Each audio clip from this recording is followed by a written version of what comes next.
ఉత్తర తెలంగాణలోనే అధిక విస్తీర్ణంలో పత్తి పంట సాగే ఆదిలాబాద్ జిల్లా రైతాంగానికి వ్యవసాయం గుదిబండగా మారుతోంది. గత కొన్నేళ్లుగా వ్యవసాయం అంతటా లాభసాటిగా లేకపోయినా తప్పనిసరి పరిస్థితుల్లో రైతులు పంటలు సాగు చేసుకుంటూ అప్పు సప్పు చేసి కుటుంబాలు పోషించుకుంటూ వ్యవసాయాన్ని కొనసాగిస్తున్నారు. గతంలో బీటీ పత్తి విత్తనాలు మార్కెట్లో లేకముందు దేశీయ విత్తనాలతో రైతులు ఆశించిన స్థాయిలో పంట దిగుబడులు సాధించేవారు. ప్రస్తుతం BT1 తర్వాత BT2 రకం విత్తనాలతో రైతులకు ఆశించిన ప్రయోజనం కలగడం లేదని రైతు సంఘాల నేతలు పేర్కొంటున్నారు. BT రకం పత్తి విత్తనాలతో విత్తనాలు మొలకెత్తిన తర్వాత దాదాపు 40 రోజుల వరకు చీడపీడల బెడద ఉండేది కాదు. ఇది ఈ పత్తి విత్తనాలు మార్కెట్లోకి వచ్చిన మొదట్లో పరిస్థితి. ప్రస్తుతం నకిలీలు రాజ్యమేలుతున్నాయి. ఈ BT2 రకం విత్తనాలతో ప్రయోజనం లేకుండా పోయి పెట్టుబడులు పెరిగిపోతున్నాయని రైతులు వాపోతున్నారు. 120 రోజుల నుంచి పత్తి పంట దిగుబడులు వస్తాయి. అప్పటి నుంచి గులాబీ రంగు పురుగు ఆశిస్తూ ఉండడంతో ఆశించిన దిగుబడి రావడం లేదు. దీంతో పెట్టుబడులు సైతం తిరిగి రాని పరిస్థితుల్లో పంటను తొలగించి మానసిక క్షోభకు గురవుతున్నారు. దీనిపై ప్రభుత్వాలు అధికారులు అధ్యయనం చేయాలని రైతులు విజ్ఞప్తి చేస్తున్నారు. కాంగ్రెస్ గవర్నమెంట్ వచ్చిన నుంచి రైతుల పరిస్థితి గ్రామాలలో చూస్తే అరణ్య గోచరంగా ఉన్నది. మంచి రైతు ఈరోజు గ్రామాలలో మంచి రైతుని అడుగున కూడా కొద్ది గొప్ప పంట వండి ఆ మనిషి కూడా బాధలో ఉన్నాడు. కష్టాలు ఉన్న రైతు అయితే ఇంకా కష్టాల మురుగున పడ్డాడు.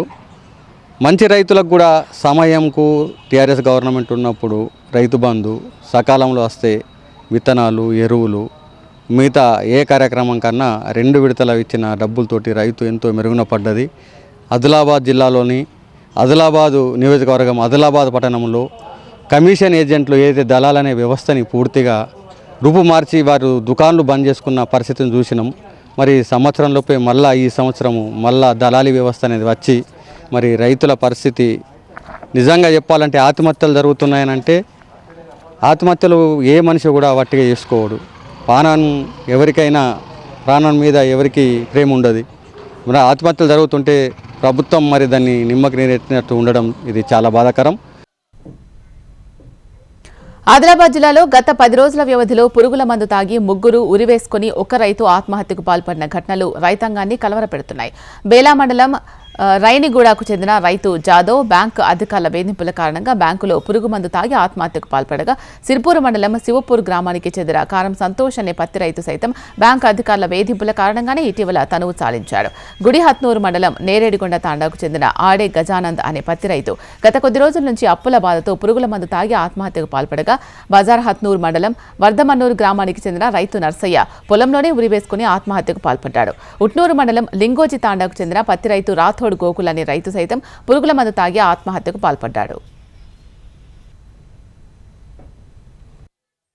ఇవల్ల ఒక పక్కన రైతు ఆత్మహత్యల పైన రైతు యొక్క స్థితిగతుల పైన అధ్యయన కమిటీ BRS పార్టీ ఆధ్వర్యంలో ఏర్పడినటువంటి అధ్యయన కమిటీ ఆదిలాబాద్ జిల్లాలో పర్యటిస్తూ రైతులు చనిపోవద్దు, వారి సమస్య పరిష్కారం కోసం అవసరమంటే కొట్లాడదాం, మనకిచ్చినటువంటి రేవంత్ ఇచ్చినటువంటి హామీలను నిలబెట్టుకున్న వరకు మనం పోరాడదాం, మీకు భరోసా ఇస్తాం, మీకు అండగా ఉంటామని చెప్పి పర్యటన చేస్తున్న క్రమంలో కూడా ఈరోజు బజారత్తూర్ మండలం వర్తమన్నూర్ అనే విలేజ్లో మైలా నర్సయ్య అన్నటువంటి SC మాల రైతు తనకున్నటువంటి 6 ఎకరాలు ఆయన SBI బ్యాంకులో 2,20,000 రూపాయలు మాత్రమే తీసుకున్నాడు.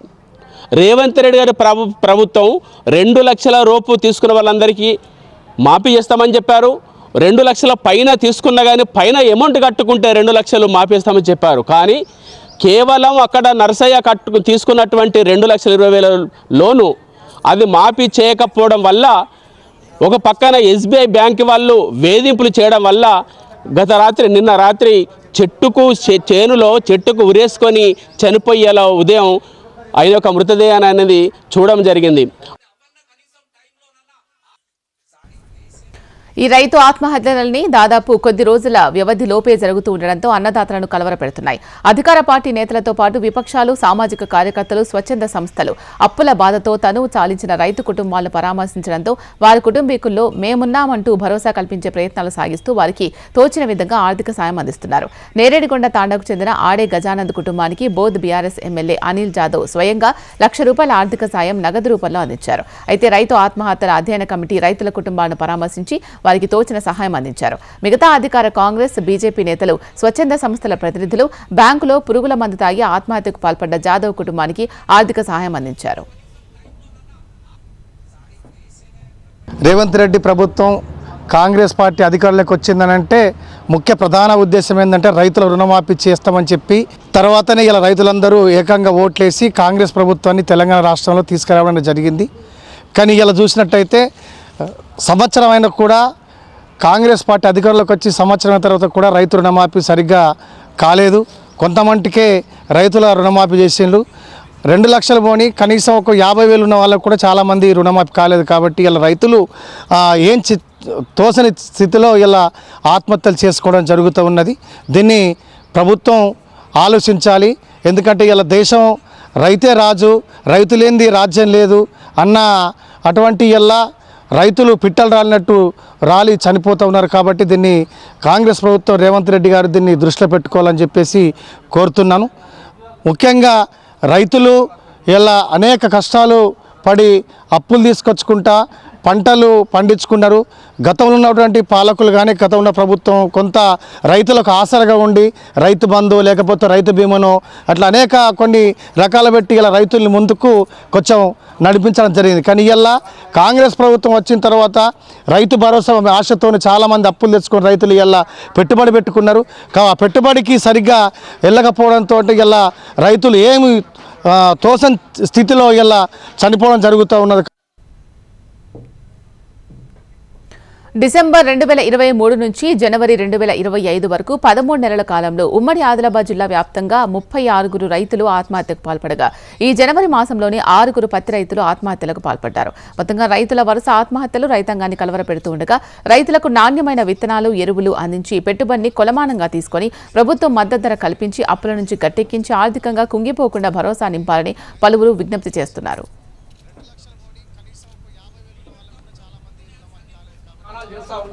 ఒక మనిషి 15,000 కాదు 12,000 కూడా ఇవ్వకపోతే అవన్న కనీసం టైంలోనన్నా सारी देश ने प्रपंचम देखा जो एक बैंक के अनजान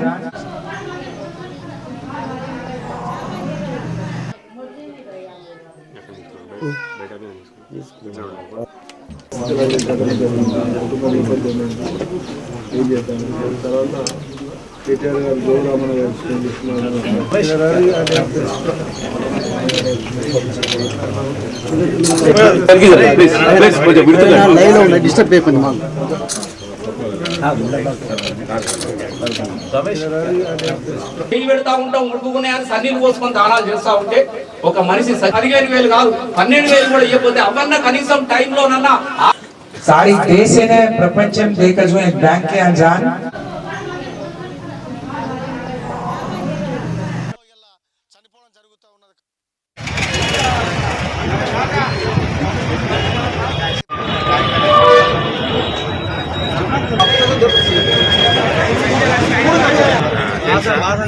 తనకి